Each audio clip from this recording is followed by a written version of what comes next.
Paz do Senhor Jesus, sou o pastor Eliseu Fausto. Estou iniciando o nosso 5º dia de exposição no Evangelho de Mateus. Hoje estaremos meditando nos capítulos 17 ao 20.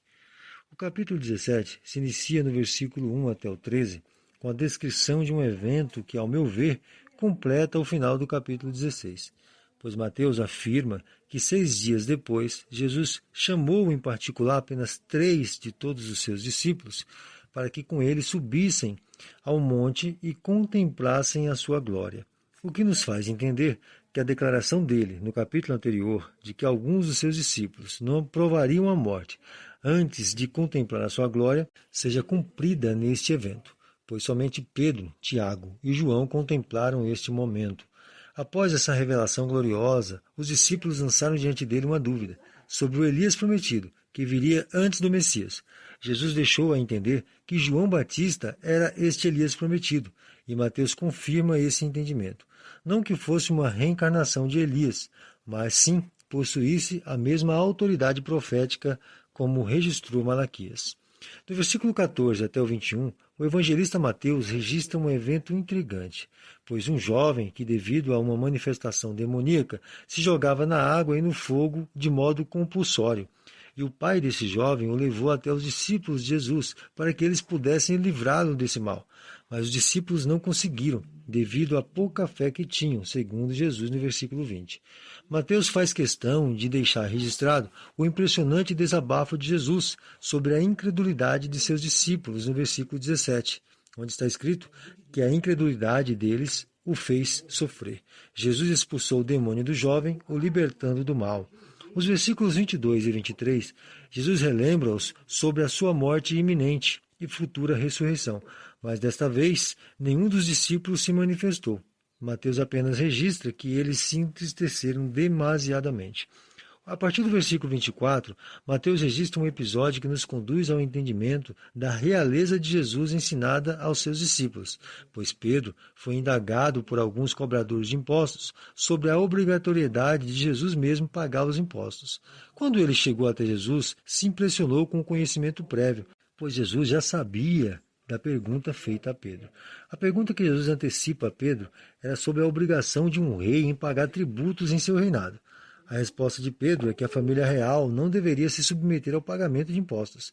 Com essa pergunta de Jesus e, consequentemente, a resposta de Pedro, ficou entendido que nenhum dos dois deveriam pagar o imposto. Mas Jesus compreendia a falta de conhecimento dos cobradores. Por esse motivo, pediu para Pedro ir até o mar com apenas um anzol e confiasse em retirar um peixe que dentro dele estaria o dinheiro suficiente para o pagamento do imposto dele e de Pedro, pois um stater representava esta quantia, e assim foi feito. No capítulo 18, do versículo 1 ao 6, os discípulos chegam até Jesus para tirarem a dúvida de quem seria o maior no reino dos céus. Jesus se utiliza de uma criança para os ensinar que no reino dos céus ser o maior não era interessante, pois a virtude de quem participa do reino dos céus é a humildade e não a exaltação. Pois quando uma pessoa recebe o reino dos céus e se mantém humilde como uma criança, este é querido por Deus. E se alguém o ferir, seria melhor que essa pessoa tirasse a sua própria vida do que ferir um que é cuidado por Deus. Ainda que esses pequeninos, cuidados por Deus, não serão isentos de serem conduzidos ao pecado por pessoas más, essas pessoas pagarão por esse erro. Lembrando que escandalizar aqui no texto significa conduzir outro ao erro.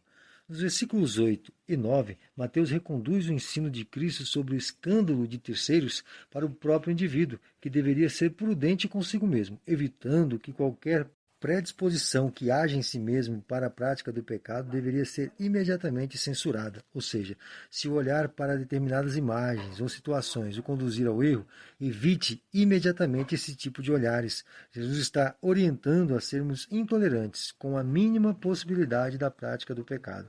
No versículo 10, Mateus relata que Jesus afirma que os anjos dos pequeninos estão constantemente diante de Deus. Sobre essa declaração, precisamos compreender segundo o entendimento idiomático da expressão, pois seus anjos estão diante de Deus significa estarem sempre recebendo o favor divino. Ou melhor, que essas pessoas estão sempre recebendo o favor divino. O desejo de Jesus era deixar claro da mente dos seus discípulos que ser importante diante de Deus era se manter em humildade como um pequenino. Nos versículos 11 ao 14, Jesus apresenta o amor divino à semelhança de um pastor de ovelhas, que, tendo 100 ovelhas em seu cuidado, ao perder uma delas, sai desesperadamente à procura desta ovelha desgarrada para a recuperar, impedindo que seja ferida. E ao encontrá-la, se alegra demasiadamente. A partir do versículo 15 até o 20, Jesus ensina-nos a sermos cuidadores da santidade de Deus em nossas reuniões, pois, ao contemplar algum erro por parte de um irmão na fé, devemos imediatamente o orientar sobre o fato, com o propósito de reconduzi-lo à santidade diante de Deus. Caso o irmão ou a irmã seja resistente à sua orientação, uma ou duas testemunhas deveriam ser comunicadas do fato, para que através de uma múltipla orientação, esta pessoa possa retornar para o caminho certo. Mas, não havendo arrependimento, mesmo diante de 2 ou 3 testemunhas, essa pessoa deverá ser conduzida à administração da igreja.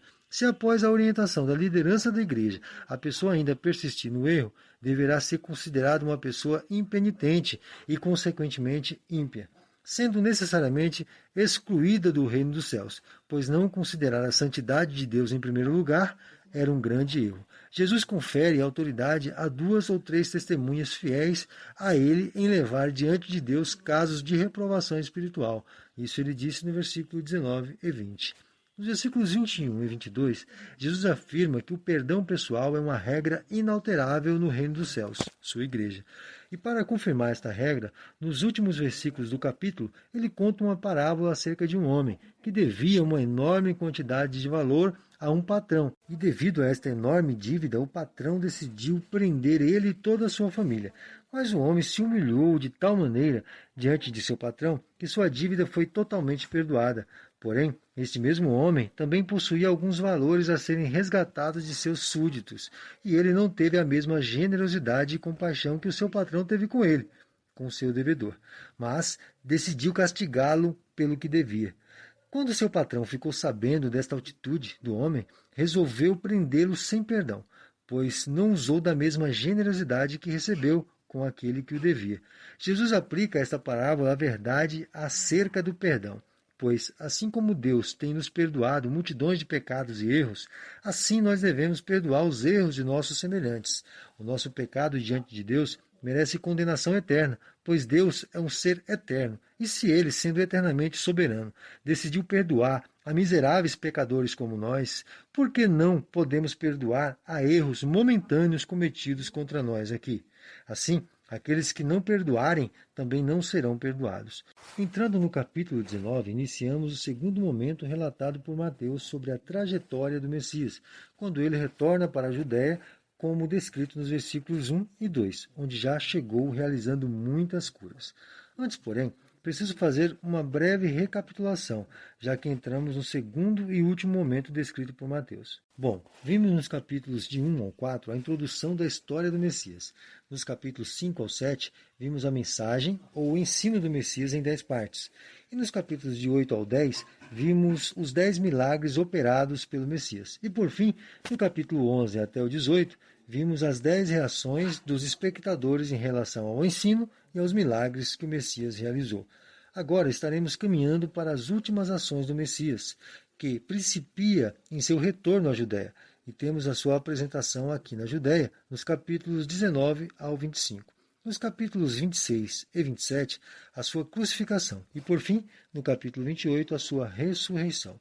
E logo no início do seu retorno à Judéia, os fariseus já colocaram diante dele um teste acerca do divórcio. Nos versículos 3 ao 9 do capítulo 19, Jesus é questionado pelos fariseus se um homem podia divorciar-se de sua esposa. Jesus afirma que não foi este o propósito de Deus quando formou o homem e para ele uma mulher, mas os deu um ao outro para que vivessem juntos até o último suspiro. Mas os fariseus mencionaram a exceção deixada por Moisés. Jesus reitera a sua afirmação baseada na lei de Deus, que está acima de Moisés ou de qualquer homem. A exceção citada por Jesus era óbvia, pois, havendo adultério durante o tempo da lei, o adúltero ou a adúltera eram apedrejados. Portanto, havendo adultério em uma relação conjugal, o divórcio é consentido. Nos versículos 10 ao 12, os discípulos declaram para Jesus que esta condição de se manter casado sem a permissão do divórcio seria algo muito difícil de ser cumprida. Melhor seria se manter solteiro. Jesus não questiona a primeira fala dos discípulos, mas responde à segunda fala deles sobre se manter solteiros. E para esclarecer, se utilizou do termo eunuco, que significa uma pessoa impossibilitada de se relacionar com mulheres. 3 classes de eunucos foram descritas por Jesus. A primeira classe se referia aos eunucos que, devido a algum defeito congênito, não poderiam se relacionar com mulheres. A segunda classe de eunucos citada por Jesus se refere àqueles que foram castrados por homens para que pudessem servir aos seus haréns. E a última classe de eunucos são aqueles que decidiram por si mesmos se castrar para o serviço divino. Mas Jesus esclarece que isto não é uma lei, mas sim uma opção pessoal. Nos versículos 13 ao 15, Jesus reitera o ensino da necessidade de se manter humilde como uma criança para ser parte do reino dos céus. Do versículo 16 até o 26, Mateus introduz um relato sobre um certo homem jovem que, procurando Jesus, desejava saber qual atitude ele deveria praticar para entrar no reino dos céus. Jesus simplesmente o informa sobre a exigência divina em amar o próximo como a si mesmo, mencionando os mandamentos da segunda tábua dos 10 mandamentos. Ainda que o jovem disse ser cumpridor desde a sua meninice, o seu coração ainda estava nas riquezas. Ele servia ao Deus Mamon, pensando que estava servindo ao Deus verdadeiro. E, de fato, as riquezas têm sido uma das grandes barreiras para que alguém se torne humilde como uma criança. Essas são as palavras de Jesus quando mencionou ser mais fácil um camelo entrar pelo fundo de uma agulha do que um rico entrar no reino dos céus. Muitos tentam suavizar as declarações de Jesus, insinuando que camelo aqui não seja um animal, e sim uma corda. Outros dizem que a agulha era o nome de uma porta estreita que havia no muro. Porém, as palavras de Jesus são completamente inalteradas, pois sua intenção era afirmar a impossibilidade de alguma riqueza ser a causa da salvação de alguém. Para que alguém possa ser salvo, ele precisava deixar de confiar nas riquezas para confiar em Deus. E isso é um dom de Deus, segundo afirma Jesus. Nos últimos versículos do capítulo, Jesus responde ao questionamento de Pedro em ter deixado tudo para segui-lo, afirmando o cuidado de Deus aqui na terra com aqueles que tudo deixaram para servi-lo, e ainda receberão a vida eterna pós-túmulo. No último versículo, Mateus registra a informação deixada por Jesus, em que muitos que ainda estão dizendo não ao Evangelho e às suas palavras poderão dizer sim futuramente, e não serão ignorados por Deus, mas da mesma forma serão recebidos como filhos do reino dos céus. Chegamos então ao último capítulo de nossa meditação de hoje, o capítulo 20. Convém mencionar que nos capítulos 19 e 20, Mateus está registrando a caminhada de Jesus até a cidade de Jerusalém. No capítulo 20, ele inicia com a continuidade do final do capítulo 19, pois nos versículos 1 ao 16, Mateus registra uma parábola contada por Jesus sobre o chamado gracioso de Deus a pecadores, a parábola dos trabalhadores na vinha, onde o senhor da vinha saiu para convocar trabalhadores de todos os horários, desde a manhã até o término da tarde. E quando foi acertar o valor de cada um dos trabalhadores, desde aquele que iniciou pela manhã até aquele que iniciou no último horário da tarde, ele pagou o mesmo valor. Um dos trabalhadores que foi contratado pela manhã questionou a injustiça do dono da vinha, que rapidamente informou a este trabalhador que pagaria cada um de acordo com o que ele mesmo havia proposto. Aos nossos olhos, o questionamento do trabalhador parece ser razoável, mas, em se tratando de toda a parábola, podemos ver a incoerência do trabalhador que questionou, pois o dono da vinha foi quem o buscou para trabalhar. Haja vista, estaria sem receber qualquer quantia caso não tivesse trabalhado. Mas a questão de Jesus com esta parábola era esclarecer que no reino dos céus ninguém seria mais digno de receber o favor do dono da vinha, por causa do seu tempo de trabalho, mas todos igualmente serão recompensados por pura graça de Deus, aqueles que já entraram nele anteriormente, como aqueles que ainda entrarão futuramente. Como já estava se aproximando o momento de Jesus entrar em Jerusalém, nos versículos 17 até o 19, ele novamente prepara os seus discípulos para o que estava por vir, o seu sofrimento e morte. Do versículo 20 até o versículo 28, Mateus registra que a mãe de Tiago e João suplica a Jesus que permita que seus 2 filhos sejam os principais do seu reino. Mas Jesus esclarece para a mãe deles e, consequentemente, para eles, que esta decisão pertencia unicamente a Deus, ainda que ambos, Tiago e João, fossem sofrer a semelhança de Jesus. Porém, Jesus esclarece aos seus discípulos que em seu reino os mais honrados são os servos que prestam serviços ao povo para a glória de Deus, diferente do que ocorre com o governo humano, que prestigia aqueles que ordenam ao invés de servir. E Jesus cita o seu próprio serviço como exemplo a ser seguido. No versículo 29 até o término do capítulo, Mateus registra a cura de 2 cegos, quando Jesus estava passando por Jericó a caminho de Jerusalém. Esses cegos clamaram insistentemente que Jesus abrisse seus olhos para que pudessem enxergar. Somente o Evangelho de Mateus menciona que 2 cegos foram curados nesse trajeto de Jesus passando por Jericó. Porém, não há contradição alguma entre os outros evangelhos, pois nem Marcos e muito menos Lucas mencionam que só havia um cego neste entorno. O certo é que ambos foram curados por Jesus, devido à insistência na qual empregaram para chamar a sua atenção, que mais uma vez, movido de imensa compaixão, abriu os olhos de ambos para que pudessem ver. O fato de Jesus ter perguntado qual era o desejo dos 2 cegos não deve nos causar estranheza, pois normalmente esses cegos pedem dinheiro e não a cura, como foi o caso aqui. Após a cura, ambos seguiram a Jesus juntamente com a multidão. E aqui finalizamos mais um dia de exposição neste glorioso Evangelho. Jesus, em toda a sua sabedoria, rebateu todas as críticas infundadas dos líderes religiosos de seu tempo. Eu queria destacar essa questão no dia de hoje. Muitas vezes somos pressionados por pessoas que não acreditam nas verdades do Evangelho e desejam colocar dúvidas em nossos corações. Mas quero te convidar a refletir sobre o que Jesus nos disse quando ensinava os seus discípulos sobre as perseguições que haveriam de passar e como eles deveriam confiar em Deus quando diante de algum julgamento fossem questionados sobre a verdade do Evangelho. Essa confiança traria para aquele momento a presença gloriosa do Espírito Santo para pôr na boca de cada um deles as palavras certas para serem ditas. E é sobre isso que eu quero que você pense. Não se acovarde diante dos nossos acusadores.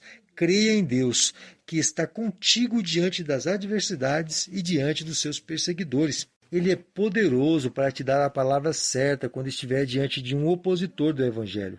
Mas nosso dever é só confiar e não se acovardar diante dos nossos adversários. Que o Senhor Deus te dê força e ânimo para prosseguir e que sejas vitorioso e vitoriosa na propagação do poderoso Evangelho de Jesus. Amém? E até amanhã, querendo Deus.